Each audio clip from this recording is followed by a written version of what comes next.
माजी आमदार बच्चू कडू यांच्या आंदोलनानंतर फडणवीस सरकारने राज्यातील शेतकऱ्यांना कर्जमाफी देण्याचं आश्वासन दिलं होतं। जून 2026 पर्यंत कर्जमाफीची घोषणा केली जाईल असंही त्यावेळी मुख्यमंत्री देवेंद्र फडणवीस यांनी सांगितलं होतं। आज राज्याचा अर्थसंकल्प फडणवीस यांनी सादर केला। त्यात त्यांनी शेतकऱ्यांना 2 लाखापर्यंत कर्जमाफी देण्याची घोषणा केली। शेतकऱ्यांच्या या कर्जमाफी योजनेला त्यांनी पुण्यश्लोक अहिल्यादेवी होळकर शेतकरी कर्जमाफी योजना असं नाव दिलंय। आता या कर्जमाफीत कोणकोणते शेतकरी पात्र असणार आहेत हेच आपण या व्हिडिओतून समजून घेऊ। नमस्कार, मी गीतांजली आणि तुम्ही पाहताय कार्यारंभ। व्हिडिओत पुढे जाण्यापूर्वी एक महत्त्वाची आठवण, तुम्ही अजूनही कार्यारंभला सबस्क्राइब केलं नसेल तर लगेच सबस्क्राइब करा आणि बेल आयकॉनचं बटन दाबायला विसरू नका। पुण्यश्लोक अहिल्यादेवी होळकर शेतकरी कर्जमाफी योजनेनुसार जे पात्र शेतकरी आहेत त्यांना 2 लाखापर्यंत कर्जमाफी करण्यात आली आहे। म्हणजे सप्टेंबर 2025 पर्यंत थकबाकी असणाऱ्या शेतकऱ्यांना या कर्जमाफीचा लाभ होणार आहे।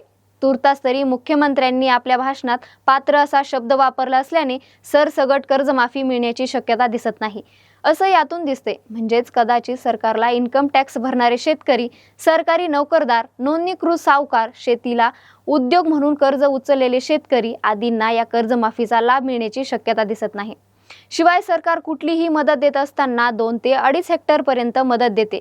त्यामुळे 2.5 हेक्टरवर 2 लाखाच्या वर कर्ज असेल तर त्यातील कर्ज 2 लाखच सरकार माफ करू शकतं। त्यातही उर्वरित कर्ज जर शेतकरी भरणार असतील तरच त्यांना या कर्जमाफीचा लाभ मिळू शकतो असंही आता राजकीय जाणकारांमधून बोललं जाते। खरं तर ही कर्जमाफी म्हणजे शेतकऱ्यांना दिलासा देणारी आहे की शेतकऱ्यांच्या जखमेवर मीठ चोळणारी, हे पुढच्या काही दिवसातच स्पष्ट होईल। पण दुसरीकडे मुख्यमंत्री फडणवीस यांनी नियमित कर्ज भरणाऱ्या शेतकऱ्यांनाही दिलासा दिलाय। कर्ज घेतलेल्या अनेक शेतकरी हे नियमित कर्ज भरत आहेत। अशा शेतकऱ्यांचाही विचार या अर्थसंकल्पात केला आहे।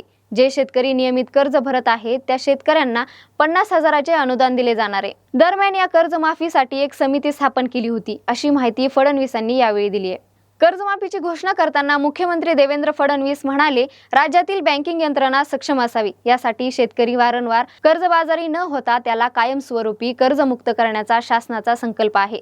समितीची शिफारसीनुसार दीर्घकालीन उपाययोजना करणार असंही ते म्हणाले। खास करून गोपीनाथ मुंडे अपघात योजनेत शेतमजुरांचा सहभाग करणार। पानंद रस्त्यांची मान्यता दिली आहे। 30 लाखाहून अधिक शेतकऱ्यांना हवामान बाजारभाव माहिती दिली जात आहे। 4ही कृषी विद्यापीठात AI ची मदत घेतली जाते। ॲग्रिस्टेक योजना राबविण्यात येत आहे। 1,31,00,000 फार्मर ID फेब्रुवारी पर्यंत झाले आहेत। 4 वर्षात भांडवली गुंतवणूक वाढून पायाभूत सुविधा निर्माण केल्या जातील। आगामी 2 वर्षात महाराष्ट्र नैसर्गिक शेती अभियानाची सुरुवात होणार आहे। महिला गोपालक, शेळी पालकासाठी विशेष योजना राबवण्यात येईल असंही मुख्यमंत्र्यांनी यावेळी स्पष्ट केले। दरम्यान आता या कर्जमाफी योजनेवर विरोधी पक्षाकडून टीका होतीये। शिवसेना ठाकरे गटाचे उद्धव ठाकरे म्हणाले, फडणवीस सरकारची 2017 सालची छत्रपती शिवाजी महाराज कर्जमाफी योजना अजूनही सुरू आहे। त्यामुळे शेतकऱ्यांनो हे लबाडा घरचं अवतान आहे। शेतकरी कर्जमाफीची योजना कधीपर्यंत पूर्ण करणार हे फडणवीस यांनी का सांगितले नाही? सरकारने योजना जाहीर करताना शब्दांचा खेळ केलाय। सरकारने 7/12 कोरा करण्याचे आश्वासन का पूर्ण केले नाही? ही पण योजना 2047 पर्यंत घेऊन जाणार का? आम्ही कालबद्ध पद्धतीने योजना राबवली, तुम्ही 7/12 कोरा करणार होतात, त्याचे काय झाले? असे प्रश्न उद्धव ठाकरे यांनी विचारले।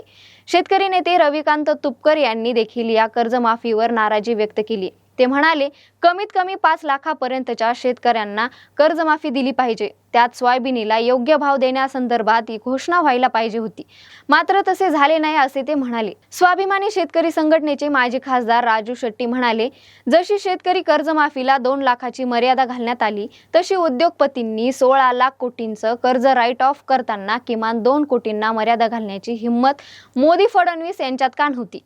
या कर्जमाफीतून लाखो शेतकरी वंचित राहण्याची भीती आहे। सरकारची ही फसवी योजना राज्यातील आंबा, काजू, द्राक्षे, केळी उत्पादक शेतकऱ्यांना कर्जमाफीचा लाभ मिळणार नसून ज्या शेतकऱ्यांचे कर्ज 2 लाखापेक्षा जास्त आहे त्यांना वरील रक्कम भरल्यानंतरच कर्जमाफीचा लाभ मिळणार आहे असे स्पष्ट दिसू लागले आहे। हरितगृह उभारणीसाठी शेतकरी मुदत कर्ज घेतात, ज्याची रक्कम 20 ते 30 लाखाच्या घरात असते। कोरोनामुळे हा शेतकरी उद्ध्वस्त झालाय, ज्यांची कर्जाची रक्कम कोट्यावधींच्या घरात गेली आहे। यामुळे 2 लाखाची ही मर्यादा हरितगृह शेतकऱ्यांसाठी अत्यंत तोकडी आहे. मुळात राज्य व केंद्र सरकारच्या धोरणामुळे शेती तोट्याची झाली असून कागदावरच्या उपाययोजनामुळे शेतकरी उद्ध्वस्त होणार आहे, असा आरोप शेट्टी यांनी केलाय. दरम्यान ज्यांनी हा लढा उभा केला होता त्या बच्चू कडू यांची अद्याप प्रतिक्रिया समजू शकलेली नाही. बाकी फडणवीस सरकारने आज जाहीर केलेल्या कर्जमाफी योजनेबद्दल तुम्हाला काय वाटतं ते आम्हाला कमेंट करून नक्की सांगा. व्हिडिओला लाईक करा, शेअर करा आणि कार्यरंभवर नवीन असाल तर डिजिटल या फेसबुक आणि इन्स्टा पेजला फॉलो करायला विसरू नका. धन्यवाद.